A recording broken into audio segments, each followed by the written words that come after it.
The axillary fossa, or classically known to most people as the armpit, is the area that's bounded by the pectoralis major muscle anteriorly. You can see the pec major making the anterior border. Medially, the humerus, laterally the humerus, medially the serratus anterior and ribs, and posteriorly the latissimus dorsi and teres major muscles form the boundaries of the axillary fossa. When you begin this dissection, the first thing you're going to notice is that there's a lot of fat and fascia filling the axillary fossa. So it helps to have some sort of a sequential way of going through the dissection. We've obviously cleared out all of the fat in this preparation, and what I want to do is show you a nice systematic way of approaching the dissection. First thing you want to do is find the M. This M is sort of a classic landmark in the brachial plexus dissection. You can see here that the M has a lateral branch known as the musculocutaneous nerve, a contribution to the median nerve, another contribution to the median nerve, and then a medial branch, the ulnar nerve. Once you have this M cleared up and visible, you can then use the M to find all the other branches of the brachial plexus. Begin with the medial branch, the ulnar nerve, and follow it back until it forms the medial cord. You can then look for all the branches that are coming off the medial cord, and there are generally 3 branches off the medial cord. The lowest branch is the antebrachial cutaneous, the medial antebrachial cutaneous, which would be traveling down the arm and into the forearm. The next branch would be the medial brachial cutaneous, which is traveling into the arm where it becomes cutaneous on the medial side of the arm. And the highest branch is a small nerve that goes to the pec minor and into the pec major, known as the medial pectoral nerve.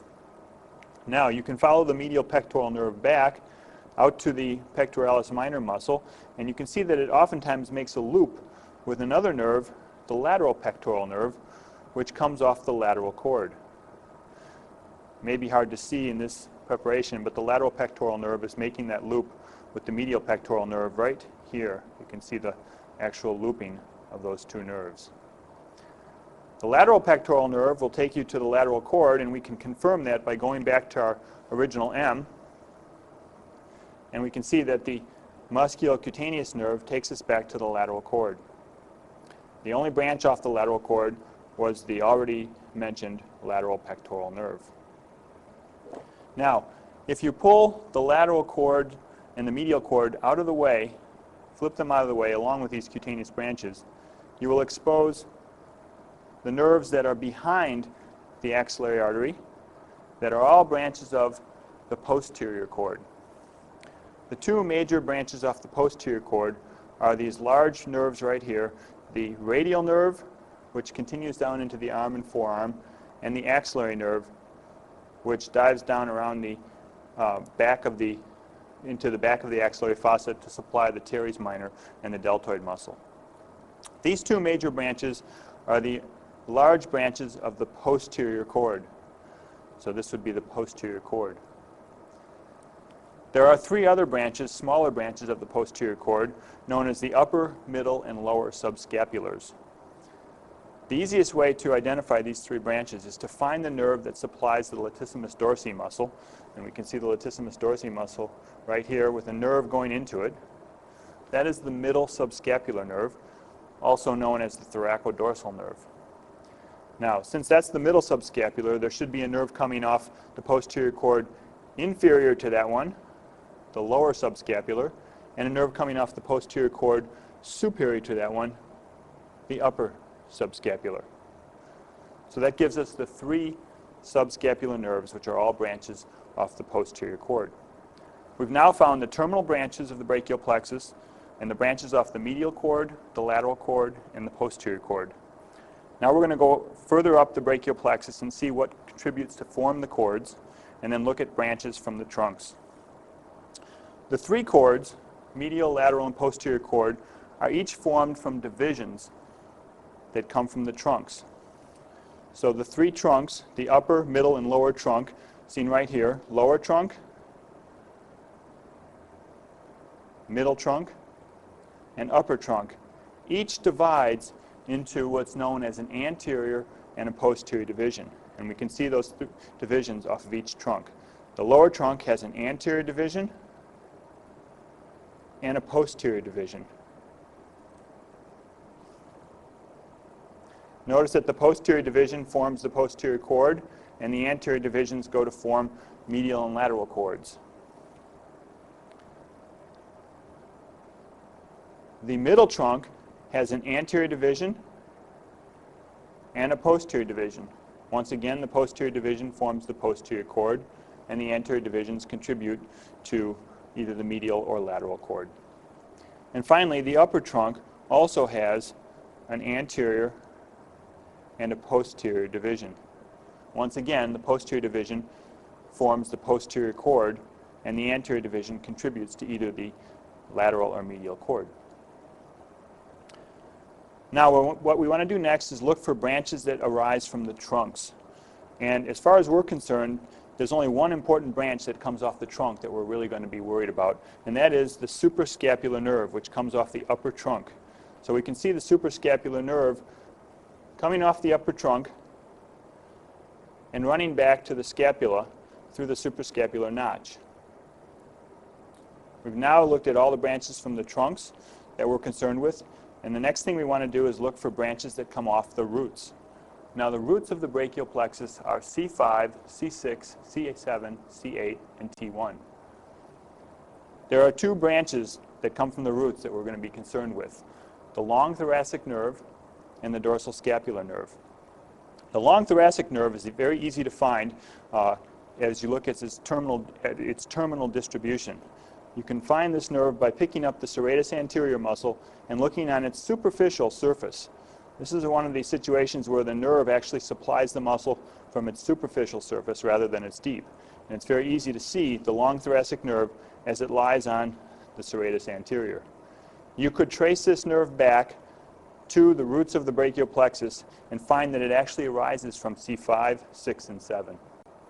Finally, the last branch of the brachial plexus that we want you to try and find is a small branch that arises from C5 and penetrates the scalene muscles to dive into the levator scapula and the rhomboids. This is known as the dorsal scapular nerve and can be seen right here as it dives into the scalene muscle.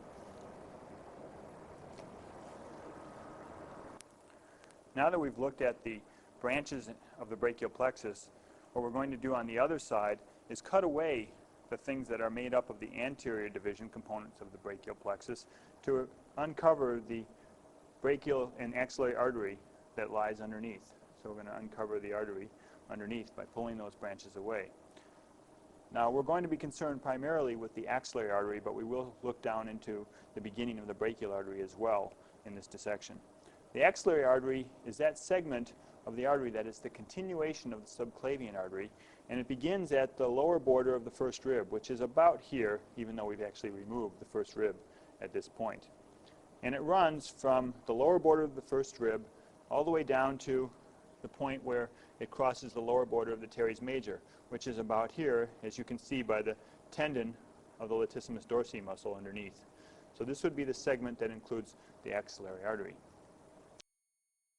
It's nice to divide the axillary up into three parts based on the insertion point of the pectoralis minor muscle. So if we flip this pec minor back down, you can see that we can divide the axillary artery into a segment that's above the pec minor, a segment that is under the pec minor, and a segment that is below the pec minor.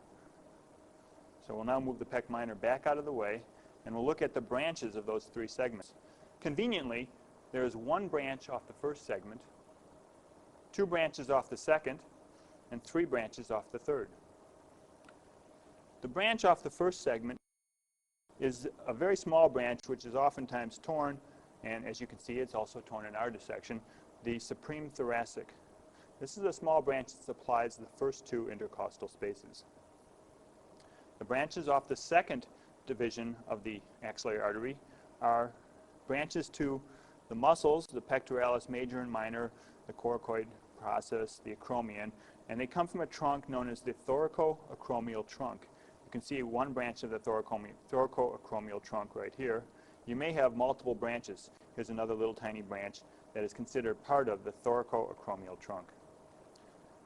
The second branch off the second division of the axillary artery is an artery known as the lateral thoracic artery, which travels to the serratus anterior and ultimately supplies the serratus anterior muscle and is oftentimes seen traveling along with the long thoracic nerve, which we saw in the previous part of this dissection. Finally, that takes us to the third division of the axillary artery, and again there are three branches off the third division, and we can see those three branches here. A very large one, this sort of curly artery, is the subscapular artery. The subscapular artery will divide into two branches. One of them goes down and travels to the latissimus dorsi muscle along with the thoracodorsal nerve, or the middle subscapular. This is known as the thoracodorsal artery. The other branch ends up going around the scapula as a circumflex scapular artery, and you can see it here diving in to go around the scapula from the lateral border. The other two branches off the third division of the axillary artery are known as the humeral circumflex branches, and they can be seen oftentimes as individual branches or sometimes two of them coming off the same trunk. In this case, we have two branches coming off the same trunk. Generally a smaller anterior humeral circumflex, seen here, and a larger posterior humeral circumflex. These two branches wrap around the humerus and supply a collateral circulation around the head of the humerus. The axillary artery then continues down below the lower border of the teres major, where it changes its name to the brachial artery. The brachial artery has a branch that is easy to find because it travels with the radial nerve. And you can see here the deep brachial artery, first branch of the brachial artery, the deep brachial or profunda brachii, traveling with the radial nerve. This artery wraps around behind the humerus along with the radial nerve.